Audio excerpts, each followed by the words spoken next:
नमस्कार दोस्तों, स्वागत है आपका अपने YouTube channel bio hub by Virendra sir पर। दोस्तों, हमारा 15वां लेसन चल रहा था जिसमें हमने क्षारीय फास्फेटेज एंजाइम तक हमने इसका अध्ययन कर लिया था। आज इससे आगे अध्ययन करेंगे। जो साथी नए जुड़े हैं वे हमारे YouTube चैनल को लाइक, शेयर एवं सब्सक्राइब अवश्य करें। चलिए, अगला टॉपिक है इससे आगे का क्लोनिंग वाहकों का चयन। सेकंड पॉइंट आता है। ये कुछ जीन अभियांत्रिकी में काम आने वाले अन्य एंजाइम थे। इसमें अपन ने ये 5 एंजाइम पढ़े। दूसरा पॉइंट आता है क्लोनिंग वाहकों का चयन। क्लोनिंग वाहकों का चयन। हाँ जी, वांछित जीन युक्त डीएनए खंड को पृथक करने के बाद क्या करेंगे हम?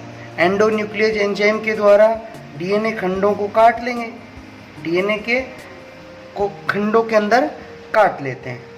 अब उस कटे हुए डीएनए खंड को, कटे हुए या वांछित जीन युक्त डीएनए खंड को पृथक करने के बाद एक वाहक की आवश्यकता होती है जो उसे परपोषी कोशिका में प्रवेश करा के उसकी अनेक प्रतिलिपियां बना सके। तो इसके लिए क्या चाहिए? हमें वाहक चाहिए, अर्थात वांछित जीन युक्त डीएनए को परपोषी में स्थानांतरण हेतु किसकी आवश्यकता होती है? क्लोनिंग वाहक की। क्लोनिंग वाहक की आवश्यकता होती है। एक वाहक के कुछ गुण हैं, यानी एक वाहक के क्या क्या गुण होने चाहिए। गुण देखें तो जैसे क्या क्या होना चाहिए उसमें कि भाई यह परपोषी कोशिका में स्वतंत्र रूप से पुनरावृत्ति कर सके। वह क्या कर सके? परपोषी के अंदर स्वतंत्र रूप से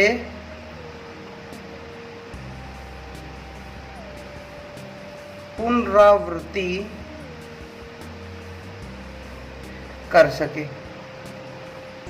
एक तो स्वतंत्र रूप से परपोषी के अंदर पुनरावृत्ति कर सके। दूसरी बात, वह परपोषी कोशिका में आसानी से प्रवेश कर सके, यानी परपोषी में आसानी से प्रवेश कर सके। दूसरा गुण क्या होना चाहिए क्लोनिंग वाहक का? कि वे परपोषी में आसानी से क्या कर सके? प्रवेश कर सके। तीसरा बिंदु आता है इसका कि वाहक अणु के विशिष्ट प्रतिबंधन स्थल होने चाहिए। वाहक के अंदर क्या होना चाहिए? वाहक में विशेष प्रतिबंधन स्थल होने चाहिए।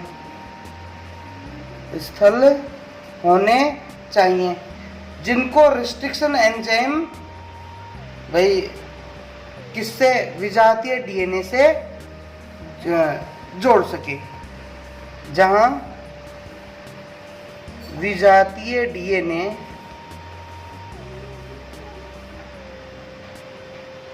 प्रतिबंधन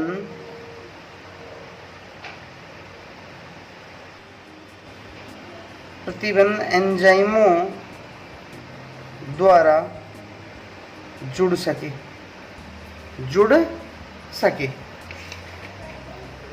इनमें चिन्हित स्थल होने चाहिए। क्या होना चाहिए? चिन्हित स्थल जो रूपांतरित कोशिकाओं का चयन कर सकें। चिन्हित स्थल होने चाहिए। चिन्हित स्थल होने चाहिए जो रूपांतरित कोशिकाओं का चयन कर सकें। जो रूपांतरित कोशिकाओं का चयन कर सकें। ये सब एक क्लोनिंग वाहक के गुण हैं कि भाई वो आसानी से तो परपोषी कोशिका में अपनी पुनरावृत्ति कर सके, परपोषी में आसानी से वो प्रवेश कर सके, और उसके अंदर विशिष्ट प्रतिबंधन स्थल होने चाहिए जहाँ पे विजातीय डीएनए को प्रतिबंधन एंजाइमों द्वारा जोड़ा जा सके, और चिन्हित स्थल होने चाहिए जहाँ पे रूपांतरित कोशिकाओं, यानी चिन्हित स्थल होने चाहिए जो रूपांतरित कोशिकाओं का क्या कर सकें, चयन कर सके। कि भाई ये रूपांतरित हो चुकी है और ये अभी रूपांतरित होना बाकी है, अर्थात इन सभी विशेषताओं युक्त क्लोनिंग वाहक होना चाहिए। इसके अलावा कुछ और भी विशेषताएं हैं, जैसे इनके द्वारा रूपांतरण सरल एवं दक्ष होना चाहिए।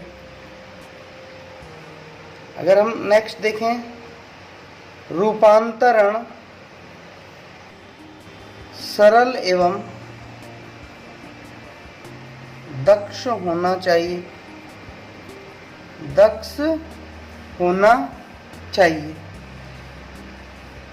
वाहक में प्रमोटर एवं ऑपरेटर जैसे विजातीय डीएनए को पहचानने वाले नियामक अवयव होने चाहिए। वाहक में प्रमोटर एवं ऑपरेटर जैसे विजातीय डीएनए को पहचानने वाले नियामक अवयव होने चाहिए। ये सभी किसके गुण हैं? एक भाई अच्छे वाहक के गुण हैं। आज ई कोलाई जीवाणु में मानव निर्मित एवं प्राकृतिक दोनों प्रकार के वाहक प्रवेश कर सकते हैं। ये ई कोलाई जीवाणु है, E coli, Escherichia coli. E coli जीवाणु में, यानी ई कोलाई बैक्टीरिया में, जीवाणु में, यानी कृत्रिम और प्राकृतिक दोनों प्रकार के वाहक जुड़ सकते हैं। दोनों प्रकार के वाहक जुड़ सकते हैं किसके अंदर भाई? ई कोलाई में। तो ई कोलाई एक अच्छा वाहक होता है। अब हम ई कोलाई में प्रयुक्त होने वाले कुछ वाहक की बात करें, यानी ई कोलाई में जुड़ने वाले,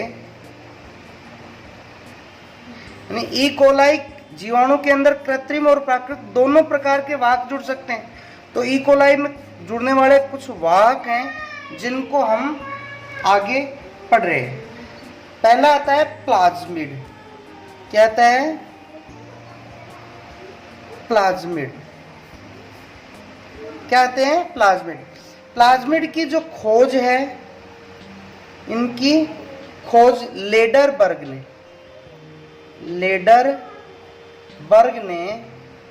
1952 में की। प्लाज्मिड की खोज लेडरबर्ग ने 1952 में की। उन्होंने बताया कि जीवाणु कोशिका में पाए जाने वाला अतिरिक्त गुणसूत्र या डीएनए प्लाज्मिड कहलाता है। जैसे ये कोई जीवाणु कोशिका है, क्या है? ये बैक्टीरिया है। तो जीवाणु कोशिका में ये खुद का जैसे डीएनए, ये खुद का डीएनए, ये तो क्या है? जीवाणु का डीएनए। और इसके अलावा कुछ और डीएनए, जैसे ये डीएनए है, तो ये क्या कहलाता है? प्लाज्मिड। कहने का मतलब जीवाणु कोशिका में पाए जाने वाला अतिरिक्त डीएनए, यानी खुद के डीएनए के अलावा जो कुछ डीएनए पाया जाता है, उस डीएनए को हम प्लाज्मिड कहते हैं। जिसकी विशेषता अगर बात करें अब इस प्लाज्मिड की विशेषता, प्लाज्मिड क्या है? जीवाणु कोशिका में पाए जाने वाला अतिरिक्त डीएनए। प्लाज्मिड क्या होता है? जीवाणु कोशिका में पाए जाने वाला अतिरिक्त डीएनए। हाँ जी, क्या क्या विशेषता है? जैसे पहली विशेषता पढ़ें तो जीवाणु कोशिका में गुणसूत्र के अतिरिक्त पाया जाता है। ये पहला तो क्या है? यह गुणसूत्रों के अतिरिक्त होता है, कौन? प्लाज्मिड। यानी जीवाणु कोशिका के अंदर गुणसूत्रों के अतिरिक्त या खुद के डीएनए के अतिरिक्त डीएनए होता है। दूसरी बात, यह वृत्ताकार, द्विरज्जुकी तथा सर्पिलाकार होता है। वृत्ताकार,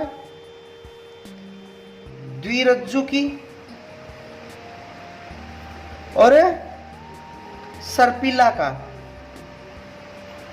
सर्पिलाकार होता है।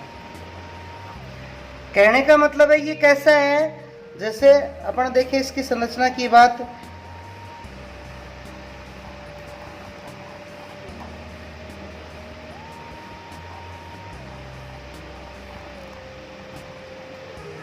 इस तरह से होता है।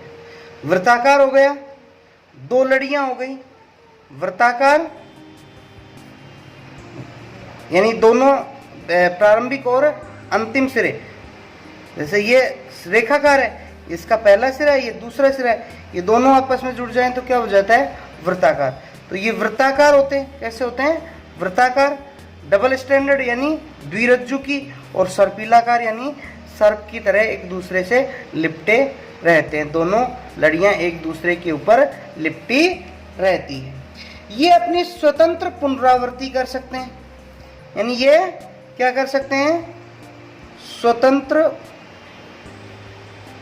पुनरावृत्ति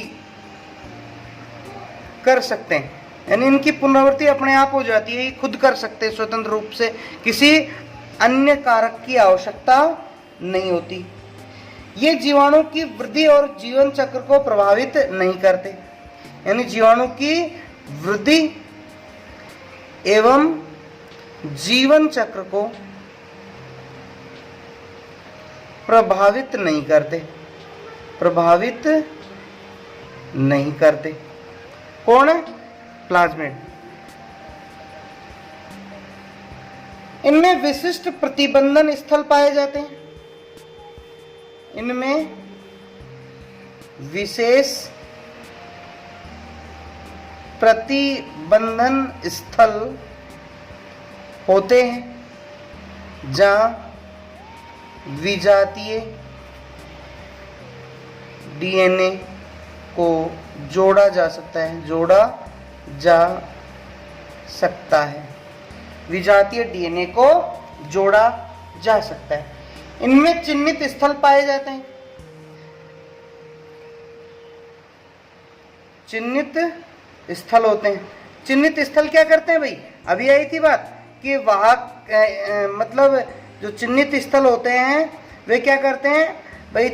रूपांतरित एवं अरूपांतरित कोशिकाओं में अंतर कर सकते हैं। जैसे यहाँ पे आया था कि चिन्हित स्थल होने चाहिए जो रूपांतरित कोशिकाओं का चयन कर सकें। तो इनमें भी क्या पाए जाते हैं? चिन्हित स्थल पाए जाते हैं जो रूपांतरित व अरूपांतरित कोशिकाओं के मध्य विभेद कर सकते हैं।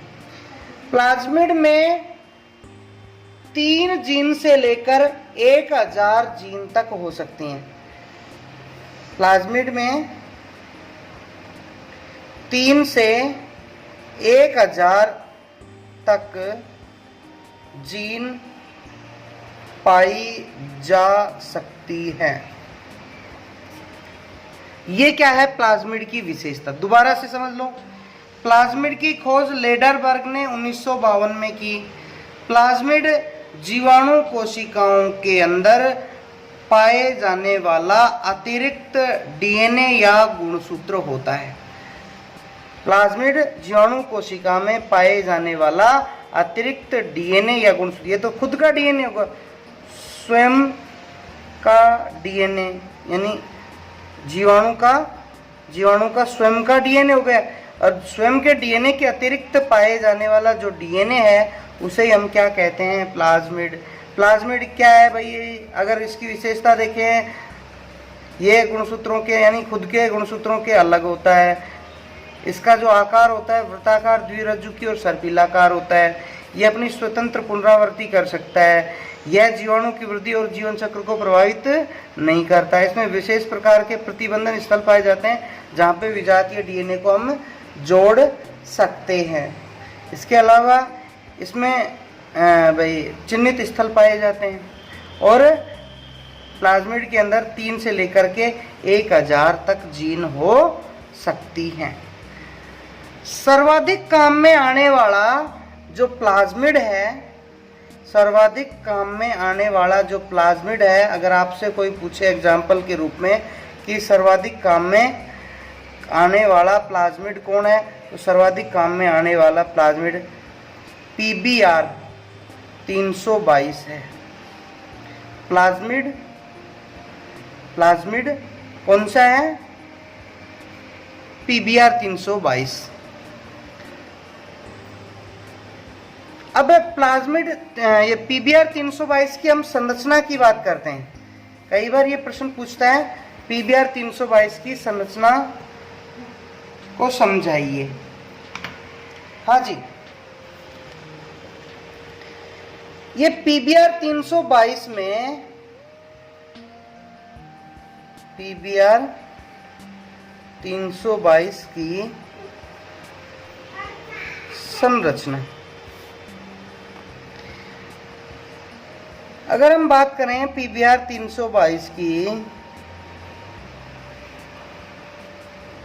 तो इस तरह का एक वृत्ताकार प्लाज्मिड होता है। इसमें प्रतिबंधन स्थल पाए जाते हैं। ये इको R फर्स्ट है, ये इधर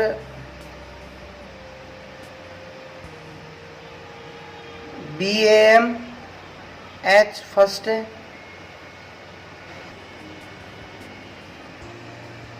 S सेकेंड,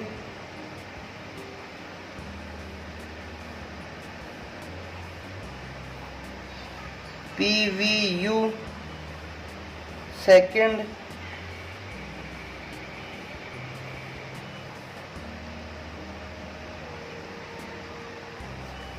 ये PST फर्स्ट, यहाँ पे ये AMPR और ये TTR।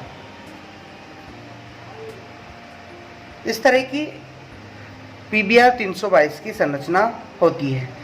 हाँ, यानी PBr 322 में 2 चिन्हित स्थल पाए जाते हैं, जिन्हें 2 चिन्हित स्थल हैं जिन्हें AMPR का मतलब होता है एम्पीसिलीन प्रतिरोधी, एम्पीसिलीन प्रतिरोधी, और TTR का मतलब टेट्रासाइक्लिन,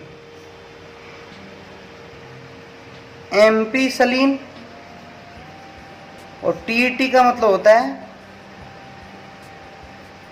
टेट्रासाइक्लिन प्रतिरोधी। यानी PBr 322 में 2 चिन्हित स्थल AMPR यानी एम्पीसिलीन प्रतिरोधी और TTR यानी टेट्रासाइक्लिन प्रतिरोधी पाए जाते हैं। इनमें 22 अलग अलग प्रकार के रिस्ट्रिक्शन एंजाइमों के जुड़ाव स्थल पाए जाते हैं। ये जो यहाँ पे है ना रिस्ट्रिक्शन एंजाइम, जैसे 3-4 को अपने दिखाया है, यहाँ पे 22 प्रकार के कितने प्रकार के? 22 प्रकार के प्रतिबंधन एंजाइमों के जुड़ाव स्थल होते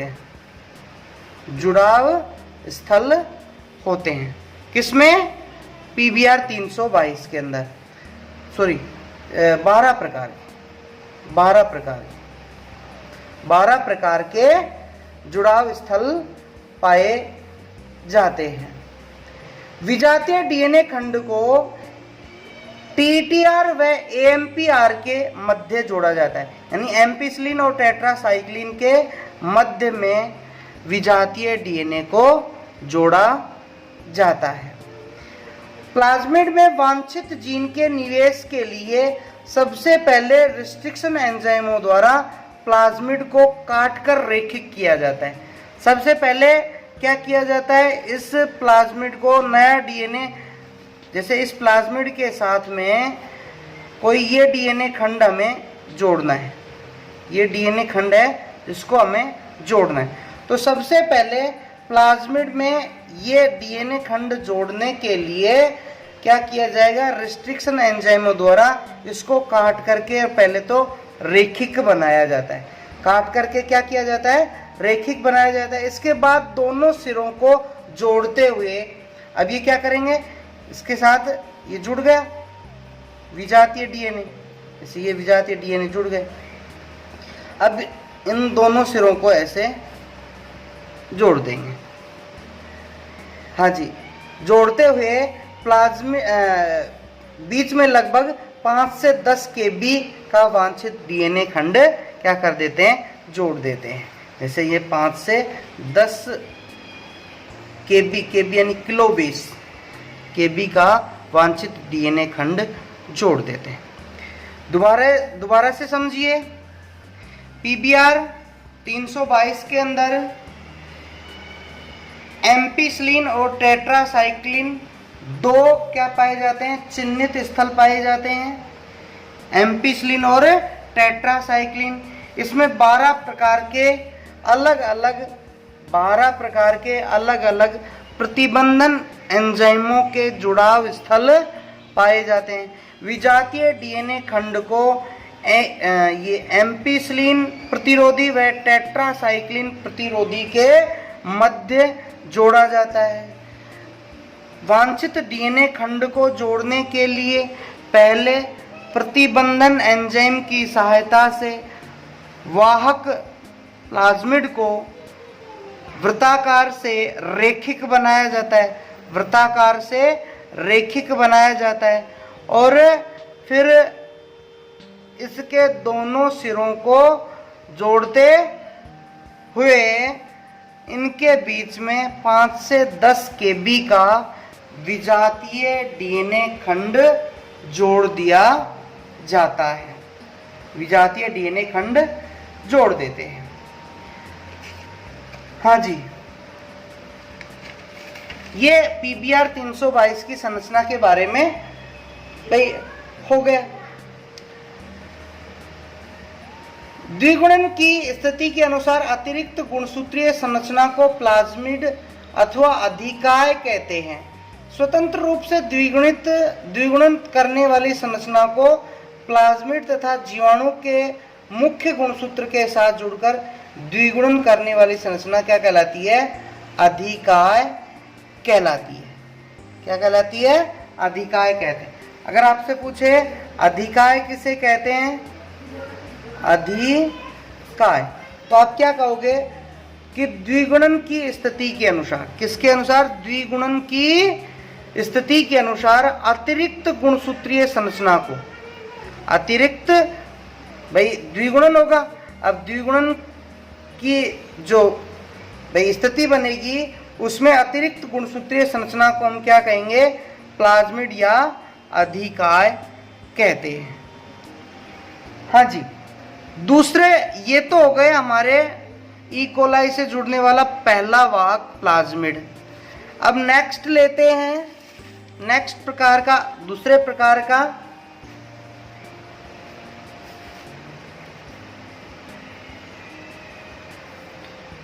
जिनको अपन जीवाणु भोजी कहते हैं, जीवाणु भोजी यानी बैक्टीरियोफेज, बैक्टीरियोफेज, जीवाणु भोजी, जीवाणु प्लस भोजी, जीवाणु प्लस भोजी यानी जीवाणुओं के ऊपर आक्रमण करने वाले, बैक्टीरियाओं को संक्रमित करने वाले जो जीव हैं, अर्थात जीवाणुओं को संक्रमित करने वाले जो जीव हैं वो क्या कहलाते हैं? बैक्टीरियोफेज या जीवाणु भोजी कहलाते हैं। यानी परिभाषा के रूप में लिखना चाहें जीवाणु भोजी क्या है तो क्या लिखेंगे? वे वायरस जो, वे विषाणु जो, वे विषाणु जो जीवाणुओं को संक्रमित करते हैं, जीवाणुओं को क्या करते हैं? संक्रमित करते हैं। क्या कहलाते हैं? जीवाणु भोजी कहलाते हैं। वे विषाणु जो जीवाणुओं को संक्रमित करते हैं उन्हें क्या कहते हैं? जीवाणु भोजी या बैक्टीरियोफेज कहते हैं। एग्जाम्पल के रूप में अगर बात करें, एग्जाम्पल तो लैम्डा जीवाणु भोजी, लैम्डा व M13 ये विषाणु हैं जो जीवाणुओं को संक्रमित करते हैं। प्लाज्मिड की तुलना में, प्लाज्मिड की तुलना में जीवाणु भोजी या बैक्टीरियोफेज अच्छे वाहक हैं, अच्छे वाहक होते हैं। अगर आपसे कोई पूछे कि भाई बताओ वाहक के रूप में प्लाज्मिड अच्छे हैं कि जीवाणु भोजी, तो आप क्या कहोगे? जीवाणु भोजी प्लाज्मिड की तुलना में अच्छे वाहक होते हैं। इनकी अब विशेषता देखो, क्या क्या विशेषता है, क्या क्या विशेषता है। अगर आपसे कोई पूछे कि क्यों है अच्छे, तो वहां पे तो अपन ने जीवाणु भोजी के अंदर तो जो बैक्टीरियो ये प्लाज्मिड के अंदर देखा था 5 से 10 kb का, 5 से 10 kb का अतिरिक्त जो डीएनए खंड है केवल वही जोड़ पाते हैं, और ये हैं वो लगभग 24 kb तक की क्लोनिंग की जा सकती है। यानी एक तो विशेषता क्या हो गई, इनके द्वारा बड़े डीएनए खंड की, यानी लगभग कितना 24 kb के 24 किलो बेस खंड की क्लोनिंग कर सकते हैं, कर सकते हैं। दूसरी बात, जीवाणु भोजी में प्लाक क्षेत्र पाए जाने के कारण इनका परीक्षण आसान होता है। इनमें क्या पाए जाते हैं? प्लाक क्षेत्र पाए जाते हैं। प्लाक क्षेत्र पाए जाने के कारण इनका परीक्षण क्या होता है?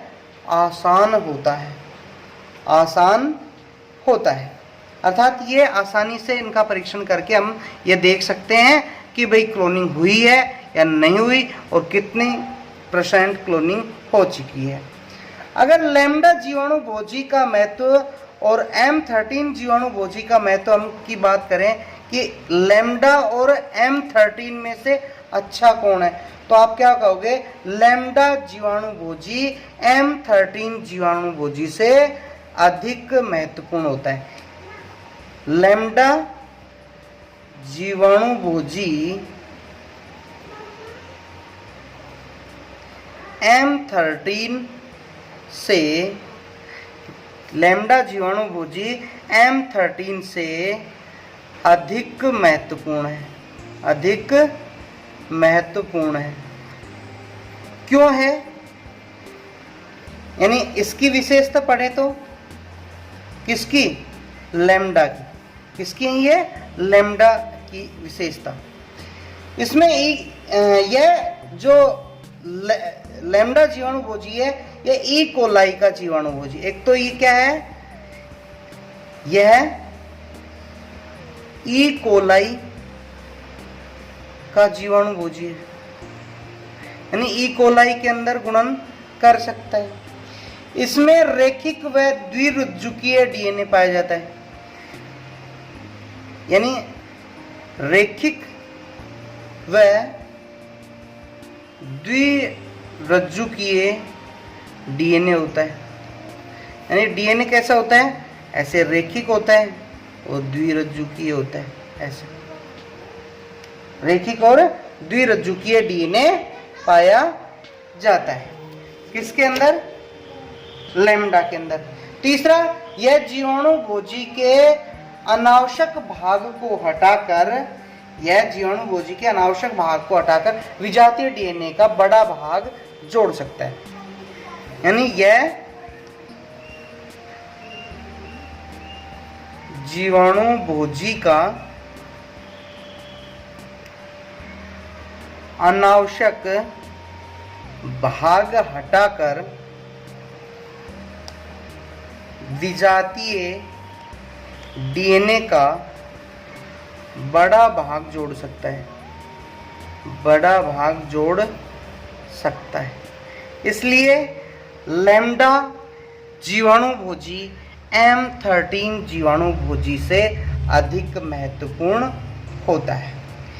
तीसरे प्रकार के जो वाहक हैं जिन्हें हम कोस्मिड कहते हैं। कोस्मिड। अब कोस्मिड क्या है? कोस्मिड जीवाणुभोजी और प्लाज्मिड का संकर रूप है, यानी जीवाणुभोजी प्लस प्लाज्मिड, इसका संकर रूप क्या हुआ? संकर रूप कोस्मिड कहलाता है। कोस्मिड कहलाता है। अगर आपसे कोई पूछे कोस्मिड क्या है तो आप क्या कहोगे? जीवाणुभोजी एवं प्लाज्मिड का संकर रूप कोस्मिड कहलाता है। इसके लिए लैम्डा जीवाणुभोजी का उपयोग किया जाता है। ये जीवाणुभोजी कौन सा काम में आता है? लैम्डा जीवाणुभोजी काम में आता है। इसका निर्माण 1978 में, अब कोस्मिड का निर्माण है 1978 में बारबरा होन व जॉन कोलिंस द्वारा किया गया। बारबरा होन व जॉन कोलिंस द्वारा किया गया। अर्थात प्लाज्मिड कण जिनमें लैम्डा जीवाणुभोजी के क्रॉस स्थल वाले डीएनए अनुक्रमों को निवेशित किया जाता है, कोस्मिड कहलाते हैं। क्या किया गया इनके द्वारा? ये जैसे प्लाज्मिड है, क्या है ये? प्लाज्मिड। अब इस प्लाज्मिड के अंदर लैम्डा जीवाणुभोजी के, किसके? ये लैम्डा बैक्टीरियोफेज हो गया, इसके क्रॉस स्थल डाल दिए अपन ने, ऐसे इस तरह से क्रॉस स्थल इसके अंदर अपन ने डाल दी। तो ये क्या कहलाया? लैम्डा जीवाणुभोजी। अब ये प्लाज्मिड और जीवाणुभोजी का संकर रूप बन गया, इसे ही हम क्या कहते हैं? कोस्मिड कहते हैं। अब हम बात करें कि भाई एक कोस्मिड है PLFR5, ये कोस्मिड है। ये कोस्मिड PLFR5 में 2 क्रॉस स्थल, इसके अंदर 2 तो क्या होते हैं? क्रॉस स्थल होते हैं। 2 क्रॉस स्थल, 6 प्रतिबंधन एंजाइम, 6 प्रतिबंधन एंजाइम स्थल, पुनरावर्ती स्थल, पुनरावर्ती स्थल, AMPR व TTR पाए जाते हैं। ये सब किस में पाए जाते हैं? एक कोस्मिड के अंदर पाए जाते हैं। कौन से? PLFR5 कोस्मिड के अंदर, PLFR5 कोस्मिड के अंदर ये सब क्या पाए जाते हैं? 2 क्रॉस स्थल, 6 प्रतिबंधन एंजाइम स्थल। अगर इसकी संरचना की बात करें तो संरचना ठीक इस प्रकार से होती है इसकी।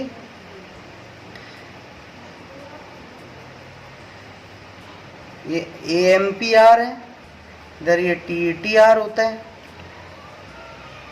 ठीक है।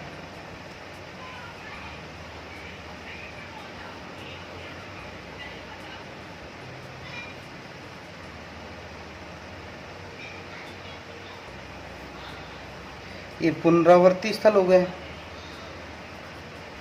पुनरावर्ती स्थल। और यहाँ पे क्या पाए जाते हैं? प्रतिबंधन एंजाइम स्थल पाए जाते हैं, प्रतिबंधन एंजाइम स्थल पाए जाते हैं। इस तरह की एक कोस्मिड वाहक की संरचना होती है।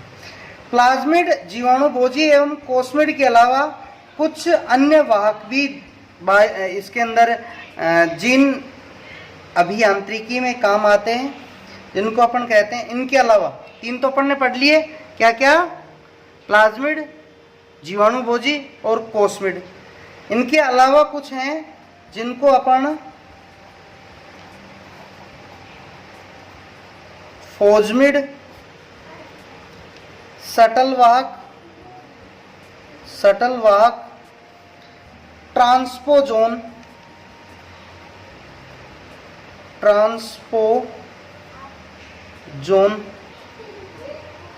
ट्रांसपोजोन्स, ये भी किसके रूप में काम में आते हैं? जीन अभियांत्रिकी में इनका उपयोग भी किसके रूप में? वाहक के रूप में किया जाता है। कई बार पूछ लेता है कि जंपिंग जीन किसे कहते हैं, तो आप क्या कहोगे? ट्रांसपोजोन्स को ही जंपिंग जीन कहते हैं।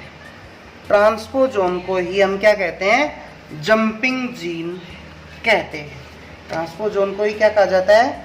जंपिंग जीन कहा जाता है। आज के वीडियो में इतना ही। इस पाठ के आगे के टॉपिक हेतु हमारा अगला वीडियो देखें। धन्यवाद।